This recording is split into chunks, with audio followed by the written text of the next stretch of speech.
This man forgot to wear his special glasses. Anyone who looked at him would instantly turn into a stone statue. To protect everyone, he carried the people who had already turned to stone into the classroom one by one. Then he ran to the gym to hide, so that no more people would become victims. After that, he borrowed a pair of glasses from his friend outside. Using his ability, he immediately swapped this ordinary pair of glasses with the special pair from his home. Now he no longer had to worry about accidentally turning others into stone. While he was walking around the school, he suddenly saw a poster about a magic show being held at the school. He had a bad feeling. When he arrived at the performance venue, he unexpectedly heard the magician's cry for help. So he used his superpower to teleport into the magic box to save the person.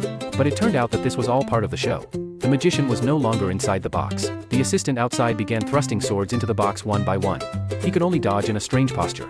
Then the assistant began lifting the magic box. But unexpectedly the hook suddenly came loose in midair. The box fell quickly. Fortunately, he had superpowers, so he was completely unharmed. When the assistant was about to set the box on fire, the audience became even more nervous. But he had already filled the inside of the box with ice cubes. When the performance was almost over, the assistant called in a huge bulldozer. But he had already quietly escaped from the box. At this moment, the magician who had been missing for a long time appeared in the crowd, announcing the end of the show. Everyone thought it was all part of the act, and they all celebrated the success of the show. Only the man knew how dangerous it had just been.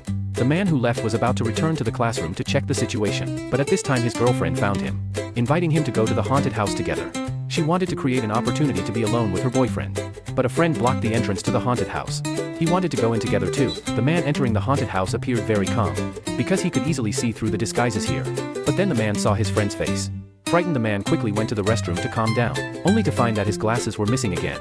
It turned out his friend had taken them. The man was about to take them back, but suddenly remembered his ability. However, it was already too late. The friend had already turned into a stone statue. It would take a day to restore him. To prevent his friend from getting into danger, the man could only send him back to the classroom and put up a sign saying "Do not touch."